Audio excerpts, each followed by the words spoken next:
Hello and welcome back to another episode of Fully Booked, the Hidden Gems Author podcast, which Craig Touch and myself, Roland Hume, chat some of the interesting figures and leading lights of this crazy industry of writing and publishing. And today we are absolutely delighted to have a returning guest who we loved last time, KimBoo York, author, librarian, technology historian, and former IT project manager. And you are here today to talk all about a topic that I find particularly interesting, which is fan fiction. So KimBoo, how are you doing today? Oh, I'm doing great, Roland. It's so good to be back. Like I said, it's been, before we started recording, it's been kind of a discombobulated week for me with my dog's health. She's doing fine now, so all your listeners can know that she's happy and asleep and conked out on her medication. But yeah, it's been a week. Well, so I'm glad I'm here. I'm glad I made it. And I'm pleased your dog is on the mend. So another person who might perhaps want to be napping on medication right now, don't we all, is a man himself, Craig Touch, the owner and founder of Hidden Gems and an author himself. How are you doing today, Craig? I'm sorry you have to be awake. Great. Yeah, I'm always ready to nap. Yeah, thanks for coming back, KimBoo. I mean, you've been on, this is your third time, actually. Yeah, it is. It was serialization, and then we talked about pantsing.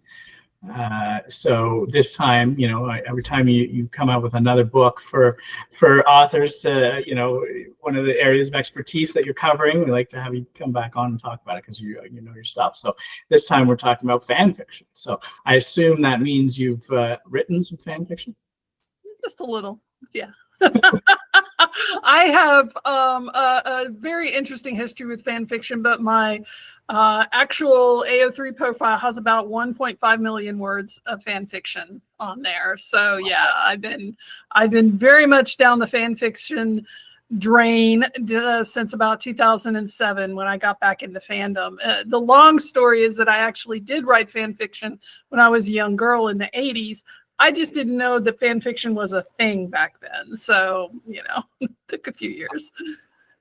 I've always been interested in fan fiction as a thing. I think it's such an exciting concept because normally when you write a book, you have to create characters and introduce characters and get the readers to know who the characters are.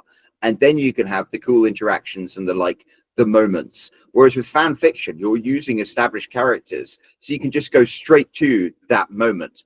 And it's almost, I've got a friend, she loves fan fiction and she calls it emotional pornography, which I think to a certain extent, it's like, oh, I want to read a story that's going to make I'm feeling sad. I want to read a story that's sad, or I want to read a story that's triumphant. And you can go onto AO3 and find I want Captain America and Bucky Barnes to be falling in love, except to be sad and bittersweet. And there's a story that caters exactly for that. And I think it's really interesting. It is. And I think that's one of the joys of it is that, you can play in the sandbox with the toys, right? That's what it is. And it hits that kind of creative urge and that desire, as you said. We call it in the fandom fan fiction writing cooking our own food. I want to read something about this character that's not canon and nobody else has written it. So I guess that just means I got to write it myself then. So it's a lot of fun. As a hobby, it is exceedingly fun. I've loved it all my life, really. But as an outlet for writing as well, there is a massive audience of people who read fan fiction, isn't it? I mean, there are authors who started off with their own books, propelled into success because they'd already built up such a huge following in fan fiction. Yeah, that's a very modern series of events for an author.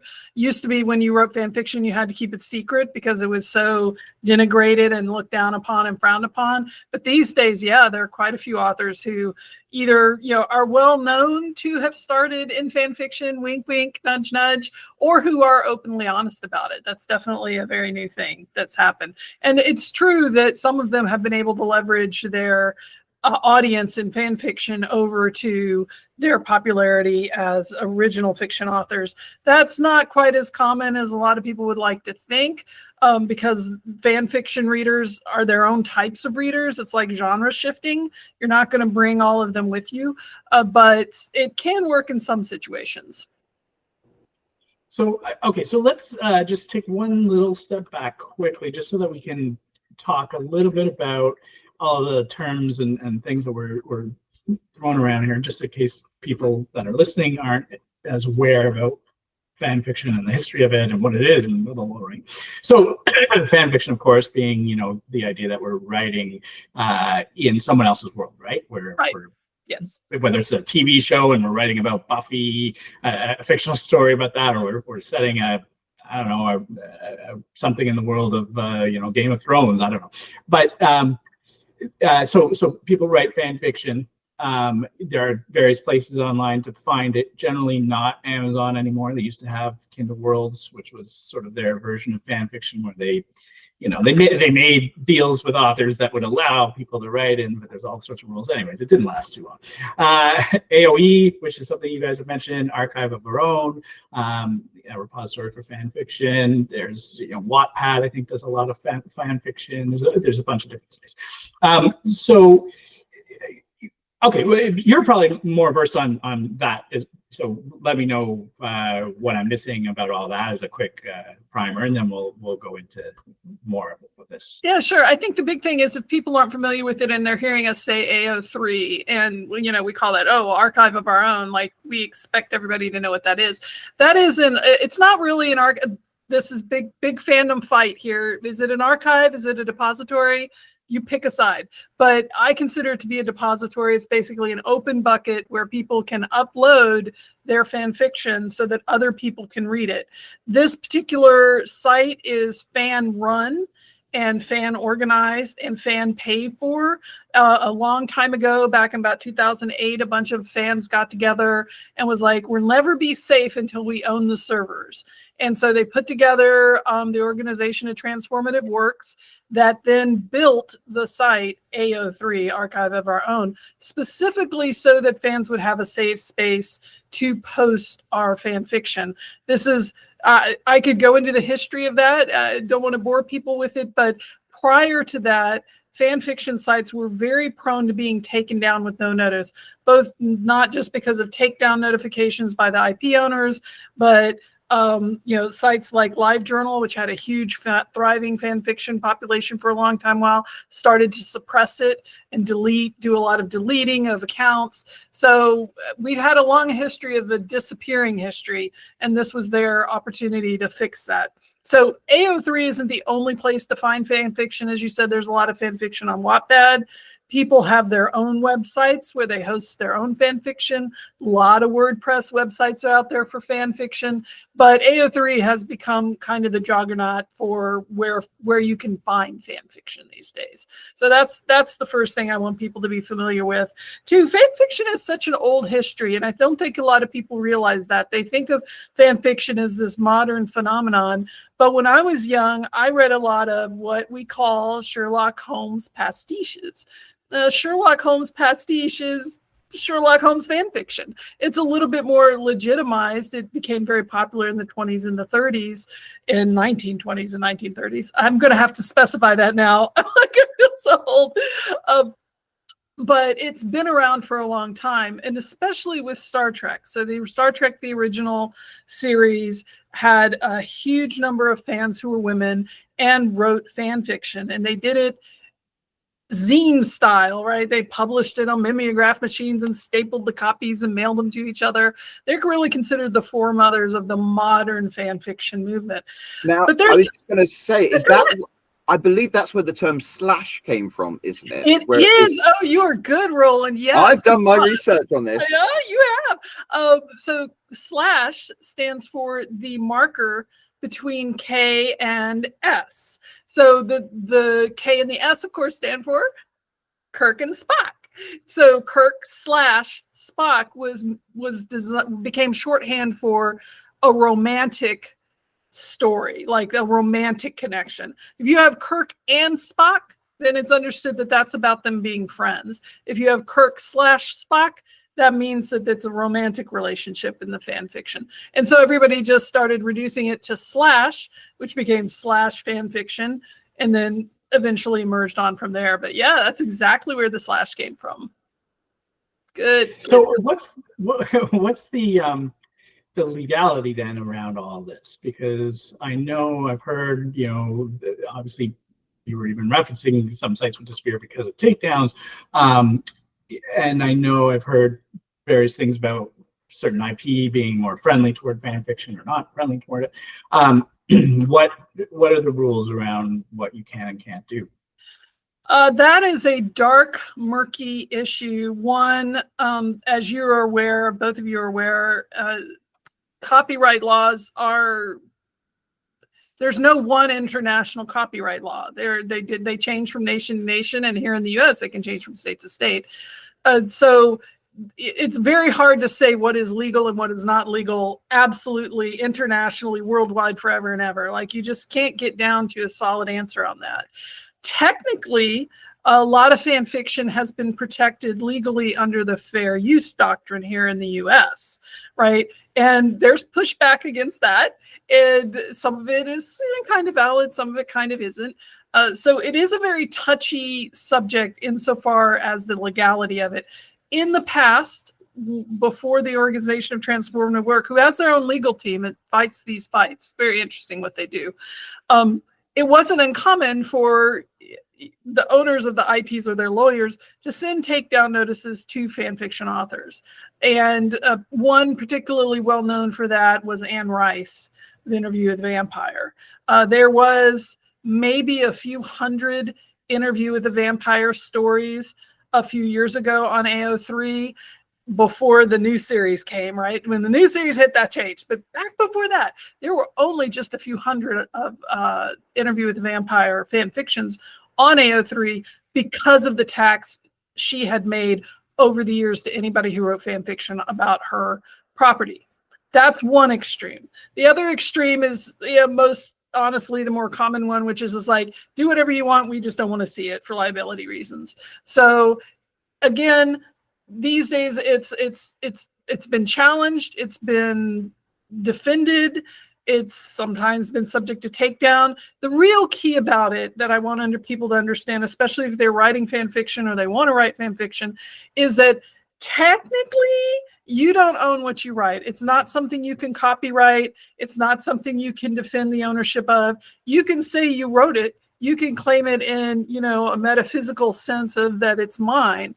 But if somebody were to come along and plagiarize it, your protection for that is very low.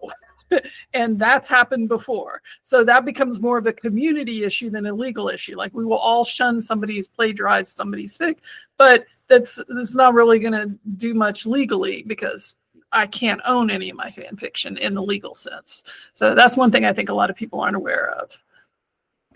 As you say, you're playing with other people's toys. Yeah, you're playing with other people's toys, right? And at the end of the day, if they want their toys back, you have to give it back. And hopefully they'll let you play with the toys as long as you want to. But that's not guaranteed. But so then that probably means that you can play with them, but you can't sell them.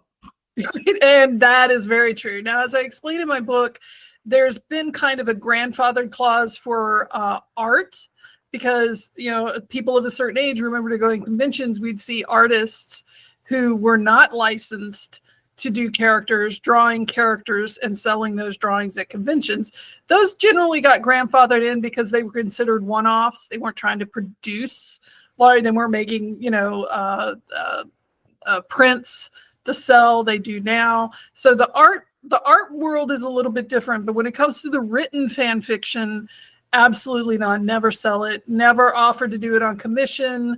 Never try to there's been some issues with that. So just don't exchange money for fanfic. It'll get you in trouble and it'll get the fandom in trouble eventually. So yeah, you don't. I guess that's one thing that the community being so strong thinks a lot about is the community as a whole, right? It's not so much about whether they can get away with it. They don't want to risk hurting the community. And it is a very strong, very vocal community. There's a lot of people. But then I guess the cases of those few cases that I know of that an author did so well with their fan fiction that they just basically changed names and then put it out as a regular book. Twilight right? Oh, it's 50 Shades of Grey, I think. 50 Shades of Grey. No, Sorry, yeah, that was both started out as fan fiction. Oh, really? Yeah. I think Twilight started out as Buffy fan fiction, and I could be wrong about that. I'm sure Fan will correct me in the comments. And 50 Shades of Grey started out as Twilight fan fiction. right. And those are the most really well known. There's, Cassandra Clare. Her work started out as fan fiction. She's really well known in the fantasy world. Now, just to preface that, there is a lot of what we would call wank. There's a lot of arguments around Cassandra Clare and accusations of plagiarism. I'd be irresponsible not to mention that. But she did make the leap from fan fiction to original fiction very successfully with Shadowhunters. There's a few others. If you've ever read Naomi Novak's His Majesty's Dragon series, that is essentially fan fiction of the Master and Commander series by Patrick O'Brien. Yeah, once you point it out, everybody's like, "Oh, Yeah. You are so right." And there was a lot of homoerotic subtext in those books anyway, to begin with. Let's just play our musical instruments together in the background. There was, believe me, the Master and Commander fandom has a lot of fanfics on AO3.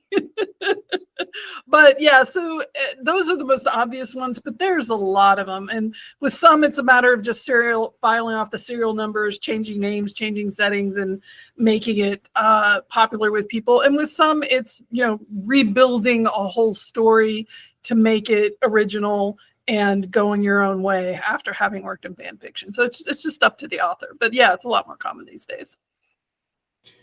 Okay, so if you can't generally easily make money off of it, why do writers write fan fiction?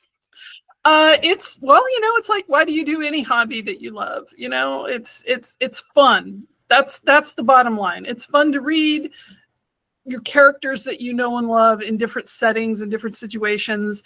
It's fun to write it. It's, you come up with an idea and you're like, oh, a popular one's like, oh, what if they were all just working in a coffee shop together? And so, the coffee shop trope is huge across all fandoms. If you go into Star Wars, Star Trek, Interview with the Vampire, I don't care. It's going to have a coffee shop AU somewhere in there. And people just enjoy it. It's fun. And as Roland was saying earlier, one of the reasons that it's fun is you've got these guardrails on there. Like you don't, and this is kind of segueing into why I wrote the book, is that when you write fan fiction, a lot of your decisions are made for you. Who the characters are, what their backstories are, what the setting is. Now, you can change a lot of that, and a lot of people do, especially with settings and time eras and things like that. But you're still working within a construct of, here are the walls, you can redecorate it however you want, but this is the house you're working with, right? That just, in my opinion, actually releases your creativity. A lot of people are like, oh, you can strange. No. It releases your creativity, because now suddenly you don't have to worry about making all those decisions of introducing who those characters are and trying to subtly refer to their backstories or, talk about the setting without going into a massive info dump. You don't have to worry about that. You can get to the juicy parts. You can get to the fights and the arguments and the battle scenes and the, all the horrors, body horror, whatever you're interested in. You can get right into the meat of that. And that's just fun. It's fun. And the problem when a lot of people try to transition to writing original fiction is now suddenly all the guardrails are off and they become completely overwhelmed by all the decisions they have to make and just end up crashing out. So it's funny. I used to work in advertising, and one of the most famous figures in advertising was called David Ogilvy. You probably heard of him. And he used to say, give me the freedom of a tight brief. As in, like, give me the freedom of the guardrails, because then you can go hog wild. And it's like, otherwise, you have to create characters, you have to create worlds, you have to convince readers to give a crap about these characters before you can get to the fun stuff. But if it's just Steve and Bucky, then boom, you're in there. If it's just you're in there. They're fighting Hydra. They're doing something while they're going on adventures. They're whatever they're doing, and you're like, I can get right to it. But you're like, okay, we've got two nameless superheroes with some kind of powers living in some place against some enemy. Then it's just like, oh, good heavens, what do I do with that? Absolutely. So who is your... I guess Oh, no, go on, Craig. Go on, Craig. No, what you're going to say is going to be more interesting. I was just going to say, like, I guess there's also the idea that newer writers, it's probably, that takes a lot of burden off them, as you're saying, with the guardrails, but it's probably a lot easier to hone your craft when you're not having to, that stuff is hard, you know, coming up with characters and settings and backstories and all that stuff. And when you can ignore that and then just get to the meat of the writing, I think it would help a lot of authors sort of hone their craft faster than if they, you know, got bogged down with that stuff, and that slowed the process down. And then you don't know if your writing issues are because of your characterization and your specs, or is it your writing that's the issue, right? So I think that takes some pressure off. Yeah, and you're kind of working around your way of saying it seems easier to write fan fiction, and a lot of fan fiction authors get riled up by that, because, you know, a lot of them, there are some absolutely amazing works of literature that are fan fiction, but the fact is that, yes, because those decisions have been made for you, it is easier, especially for you newer writers, to jump in and just start playing and figuring out what their vocal style is, you know, their writing style is, the things that they enjoy writing about. You know, a lot of times somebody will get halfway through a fanfic and they will abandon it. That's a big thing in fandom, but they abandon it because they realize, oh, it's gone in a direction I didn't want to go in, or I've changed my idea of who these characters are and I don't like them anymore. And so it's a real sense of a way to explore. And I think a lot of newer fan fiction authors do that unintentionally. They just want to tell the story, but in the act of writing, you know, some, like me, like I have hundreds of fan fictions. At some point, you're going to get a grip on your own voice as a writer and what you like and what you don't like. And that may be a conscious discovery, or just might be something that runs in the background because you've done it so darn much. And that is the advantage of leveraging your fan fiction writing to improve your craft. Just because you do it so much, you just do so much writing. I think it's interesting. There are lessons you can learn from fan fiction which are directly applicable to self-published fiction. Like you mentioned, a lot of fan fiction authors will abandon their work and stuff like that. And so a lot of fan fiction readers will only begin reading something if it's complete. And that's actually a big thing in self-publishing. If you have a series of books that's complete, people are more likely to jump into it because they don't want it to get abandoned by authors halfway through, which does happen. Yes. And I think that's a very good, you know, comparison, because when you're in fandom and you abandon a story, you'll hear about it. Yeah. like readers everywhere, they're not shy to say, wow, I'm sorry you're not writing this anymore. And I admit I do have one abandoned story that I started, I think, in 2012. And maybe someday I'll go back and finish it, but I haven't. But I still get comments, y'all. I still get comments on that fanfic from people waiting for me to finish it. Like, they're like, you know, and some people who've written me is like, well, I would love to start this because my friends have recommended it, but it hasn't been updated in, you know, 10 years. So I'm not gonna, and that's valid too. and I mean, listen, that happens sometimes with traditional publishing, and I'm looking at you, George R.R. Martin. Yeah. But the reality is, like, because it's fan fiction and you don't know the IP and all that, couldn't someone sort of take up an abandoned storyline and continue it? That has been done. Generally speaking, it's frowned upon not to get permission from the author who's done it. People who abandon their fics completely, which is called orphaning them, which is essentially removing your name from it, but still allowing it to be published. You know, you could take one of those and maybe do that without any pushback. But as I said, in general, the fan fiction community, especially the writers and the creators, are, I won't say held back, but definitely have some cultural rules, you know, some unspoken rules. And one of them is just don't jump into somebody else's fan fiction and complete it. You know, it's been done. And honestly, I'm one of those. I have a transformative work statement on my fan fiction, and in fact for all of my work, honestly, which means that I give permission for people to re-roll. Like, they can take any of my stories, any of my fan fiction, and write a sequel, write an AU, record a podfic, do art for it. They can do whatever they want. I don't care. Some people have a stronger sense of ownership about their fan fiction and don't like that. So, Yeah, not as common as you would think, but it does happen. I would think that somebody who put the time and effort into starting something, then for whatever reason decided to abandon it, if they were part of that community, they would maybe even say, hey, if anybody wants to finish this, yes. Go ahead, because I'm not going. And that happens too. Like I have actually did that on one series that I abandoned, was like, if anybody wants to pick this up, go for it. I'm the same way with a lot of my ideas. But yeah, and those lessons that you can learn in fan fiction and that you can bring into original writing, I do know that my book is for a niche audience, right? Like I know, have you written fan fiction, and are you interested in writing original fiction? That's already a very small audience for this book. But one of the reasons I wanted to talk to you guys about and even pitch the idea to this podcast is because I think the basic premise that I have in the book is that the reason fan fiction can be easier or more fun is because of the lack of decision fatigue. The decision fatigue of making all of those decisions is very heavy, and that oftentimes is what ends up dragging people down writing original fiction, because you have to decide where the characters are going. You have to decide who the characters are. And by the time you've made these 400 decisions, you're tired. And they're like, or you don't make those decisions and you go in blind. Pants are here. I know exactly what that's like. But then you end up writing along and suddenly you have a spaghetti of, 50 different plot lines. Which one do you choose? There's no deciding factor. I can't say, well, this in canon, it went like this, so maybe I could pick this option. There is no canon. I am writing the canon. So I've got to figure out how that works. And the decision fatigue can really become overwhelming and wear people down. And I don't think that's really talked about enough in fiction writing circles generally.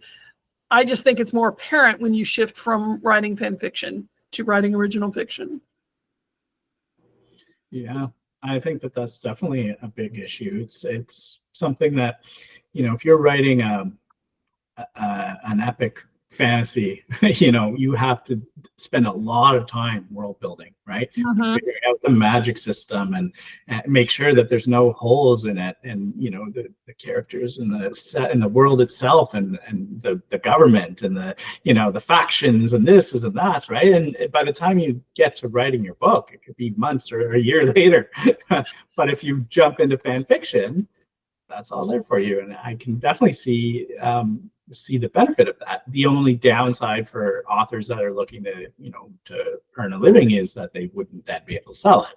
And so there's those trade-offs, which is why I think it's great for sort of learning how to do things right, how to write in a world once those constraints have been built, and coming up with stories and plots. But at some point, if you want to become an author that earns from their work, you're going to have to step out and deal with those things. Yep, that's exactly true. And I think for a lot of authors, that stepping out and making those decisions can be eased by understanding what it was about the fan fiction you were writing that you loved. And honestly, this is the kind of exercise that I think any writer can do. It doesn't have to be your fan fiction. It can be stories you've written in the past about anything. And really look at those stories and kind of do a meta, not quite a literary critique analysis, but to kind of do a meta analysis, a very subjective meta analysis that looks at, why did I write that character that way? Oh, because I love lovable losers with a sharp wit. Okay, so that's a kind of trope kind of character that really speaks to me. Maybe instead of making them a side character, I can make them the main character in my next book. Well, now you suddenly have these parameters, you have your guardrails, and you have kind of like this, archetype of a character that you already know you like writing about. And to me, that's the key. Like coming up with things is fun and working with characters is fun, and you can make them do all types of things. But if your idea of a great character is a snarky scientist dude, a la, McKay from Stargate Atlantis, right? The television show Stargate Atlantis, then you've got an idea of, I want a super competent hyper snarky, kind of mean scientist, but I'm going to make her, you know, a Latina woman who's working at a telescope in Hawaii. And suddenly you've got this really unique original character with a whole unique story, still based on the type of thing you enjoy writing about. And that's where I think fan fiction, or just writing a lot in general, fan fiction is a shortcut for that because it's so much fun to do. But writing a lot in general will get you to those insights on what you can do that will help pull you out of that overwhelming sense of it's all too much. I've got too many decisions to make. I don't, you know, do witches exist, or is everybody elves? Is this how does this work? You can look at, oh, well, you know, I prefer writing my fan fiction. I wrote a lot of Buffy fan fiction. I must like urban, paranormal, fantasy style. I can apply that to this story in my own way, my own tricks and wiles and ideas. But it helps a lot to have that decision made for you by yourself. And I think a lot of times when you're promoting self-published books, you're like, try this book if you like this book, this book, this book. And then, you know, if you're writing a story about a plucky teenage vampire hunter who falls in love with a vampire, it's like, if you like Buffy the Vampire Slayer, you might like this. Exactly. Boom. Exactly. And that's totally valid. Like, nobody even blinks twice at that. So just adding the fan fiction element to me, for people who are familiar with fan fiction and either read it and or write it, just kind of made sense. It's like, well, here is your big pot of options. You've already made your decisions about what you like. You just might not know it yet. So look at that. Look at what you've done. Look at what you enjoy, and then pull from those treasures to give yourself the parameters of how to work into your own story. And I mean, it's not like, you know, you were talking about how it's easier because all those guardrails are set up, but at the same time, the fan community is very honed in on what they like, right? So you have to really know your source material as well if you're going to write it. And I imagine, because if you get some of the details wrong, I have a good feeling you're going to get called out on that pretty fast. You know, it's interesting because I think, yes, you're right. The term OOC, out of character, is one of the harshest criticisms you can throw at a fan fiction author, that they wrote the character out of character, that this you know, ancient Chinese cultivator is not anything like the Lan Wangji from the sea drama The Untamed, right? That's not Lan Wangji. That's not him at all. And boy, that'll hurt if you ever get out of character thrown at your characters, because you love them so much. But on the flip side, there is a certain generosity in fan fiction circles.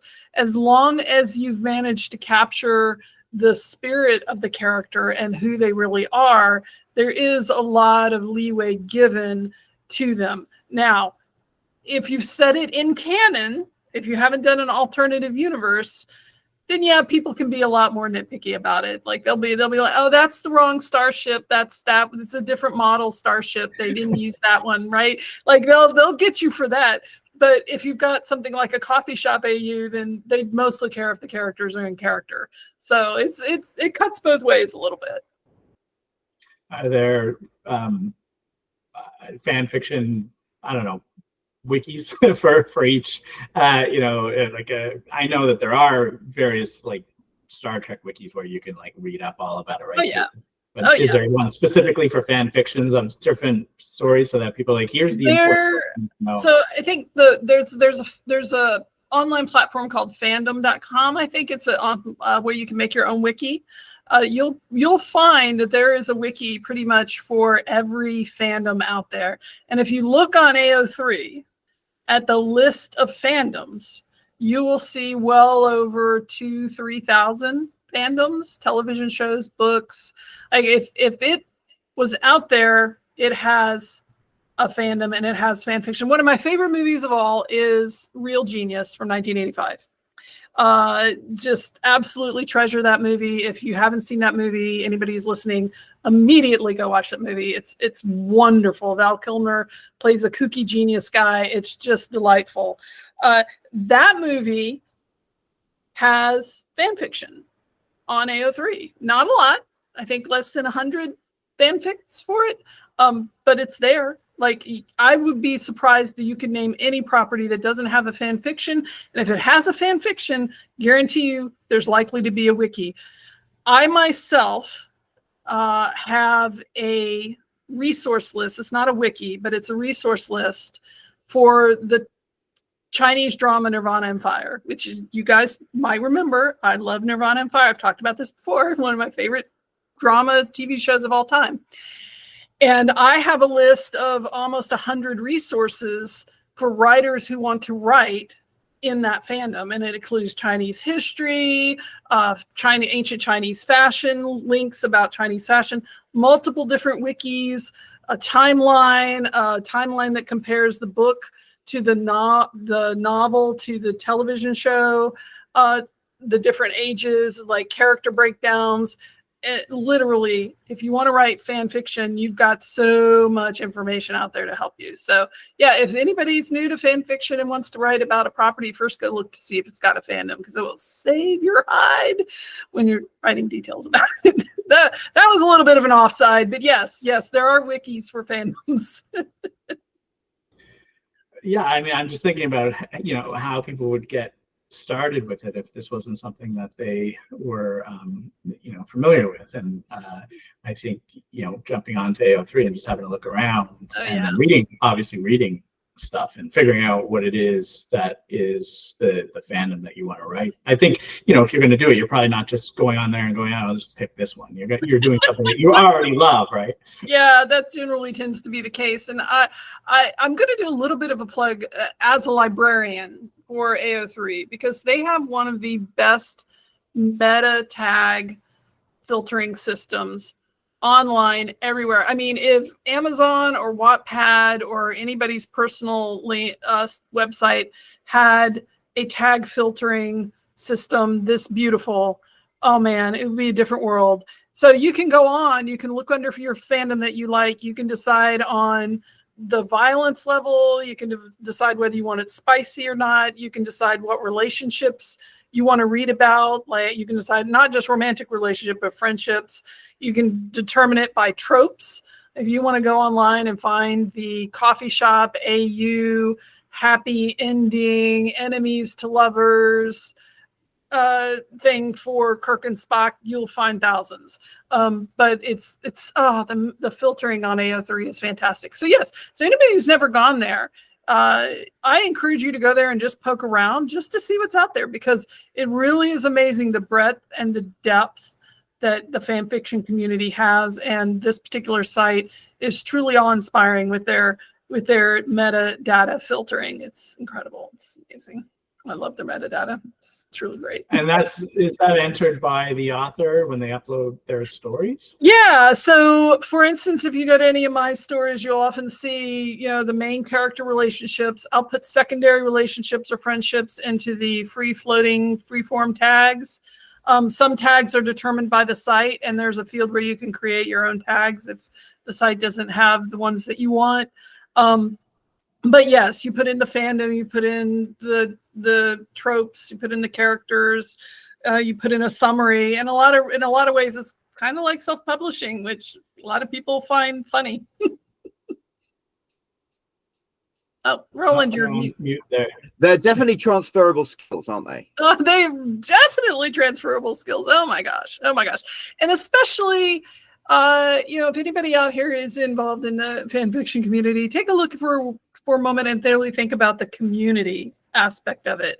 Because if you're looking to become an author of original fiction, you know what? If you're not in a fan fiction community, but you want to see how it works, and maybe do a little bit of lurking, because what you'll see is an incredibly strong community devoted to a story.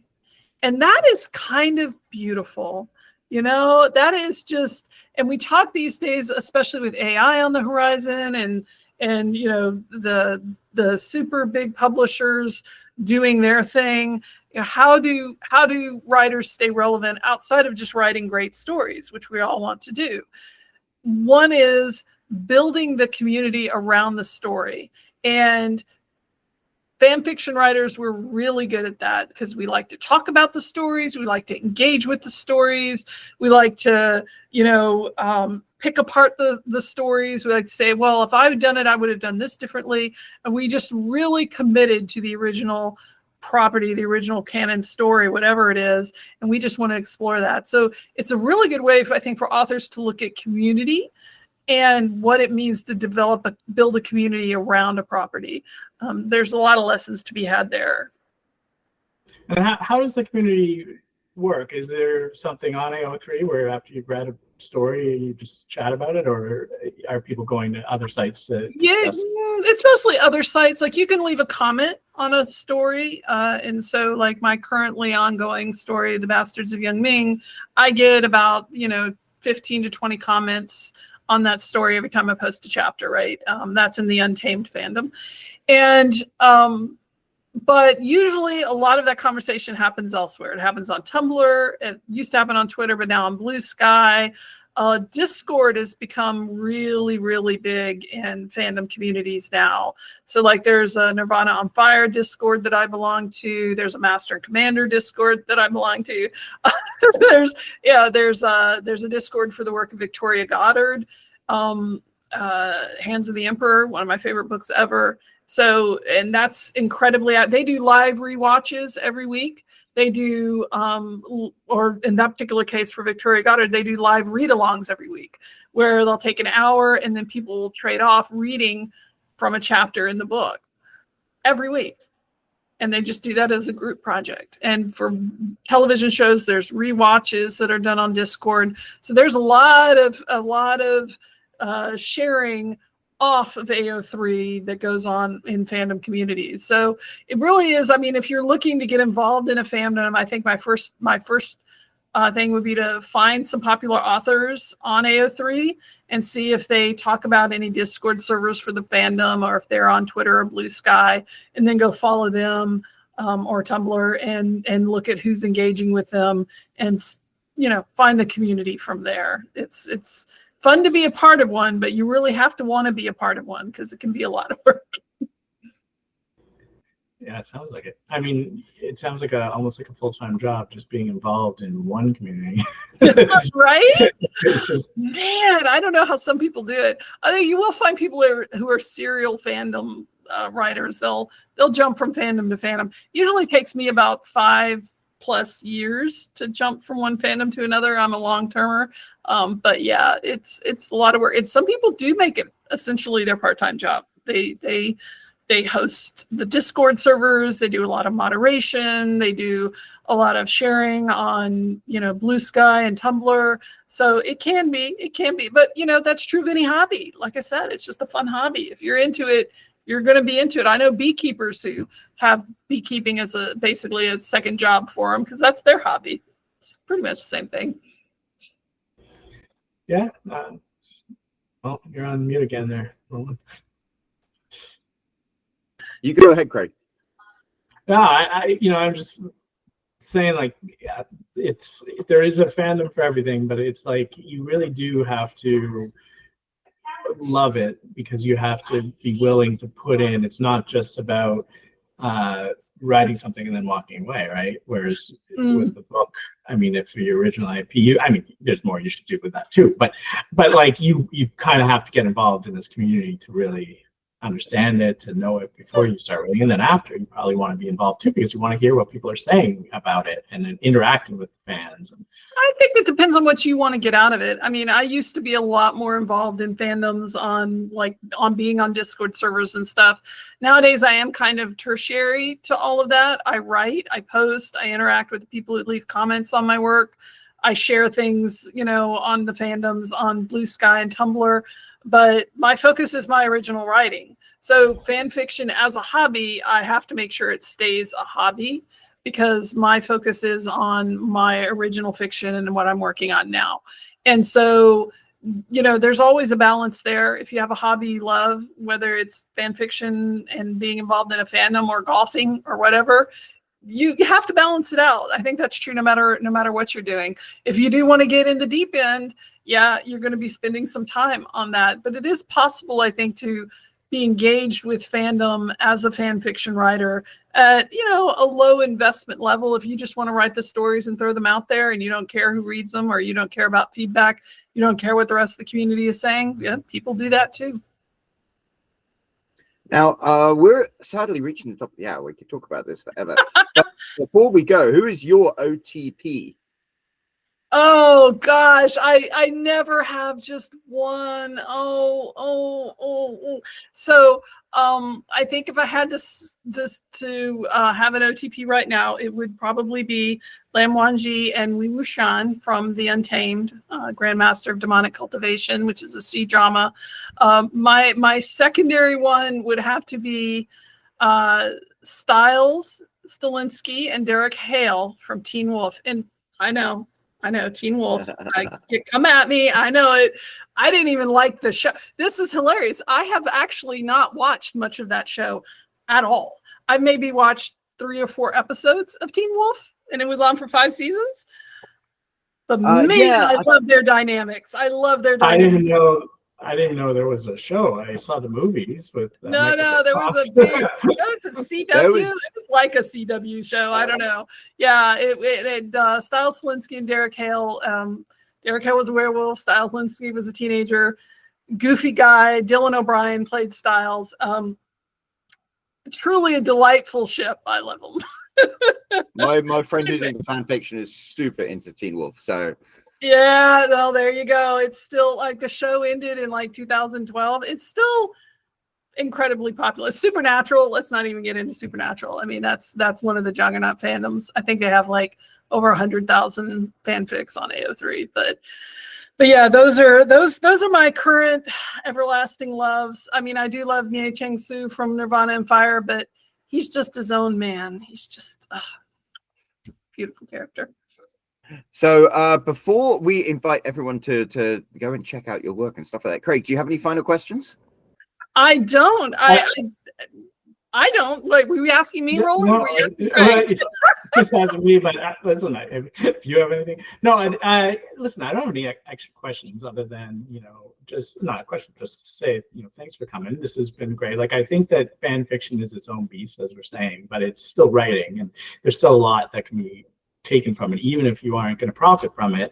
If you're involved in a fandom, if you're really, or even if you're not involved, but if you're very interested in one IP and you have thoughts about that, and it's just a way to explore your creativity without that pressure of doing every other thing that you have to do, right? And you've written the book on it, so you know all about this. So I appreciate you coming on and sharing some of your insight with us. Well, I appreciate you guys being willing to have me on. Like I said, I know it's kind of a niche interest. I do think some of the lessons in my book can be taken away by other authors in general. The idea of having those guardrails on and those parameters, both as training wheels, for fan fiction, if you want to look at it that way, and also putting parameters on your work so that you don't understanding the weight of decision fatigue and understanding how that can inhibit your creativity might open some doors for some authors, whether they practice writing fan fiction or not. So that's my big hope. Absolutely. Well, what a brilliant way to wrap things up. So, KimBoo, where can everyone who's listening or watching this go and find out more about you and more about your writing? That is my main hub, which is houseofyork.info. So it's houseofyork, one word, .info. That's my main website for all of my projects. You can find my nonfiction, my fiction, and my podcast, which is languishing. Don't go listen to my podcast. I haven't updated in a while. And also my blogs, both my nonfiction blog, The Scriptorium, and my fiction blog, The Biblioteca. So all of the links are there at houseofyork.info. That's wonderful. Well, we'll pop that down in the description down below. And so anybody watching this or listening to this who has enjoyed everything KimBoo has shared, be sure to scroll down there, click on that link, and check out everything else that she does. And while you're down there, you'll pass that big empty comment box. So make sure you leave KimBoo a comment and let her know how much you've appreciated everything she has shared with us today. And also don't forget to hit that like button and that subscribe button. And there is the bell icon that you can click on to get reminded every time there is a new episode of Fully Booked. And of course, there will be a brand new episode of Fully Booked next week. So until then, stay tuned.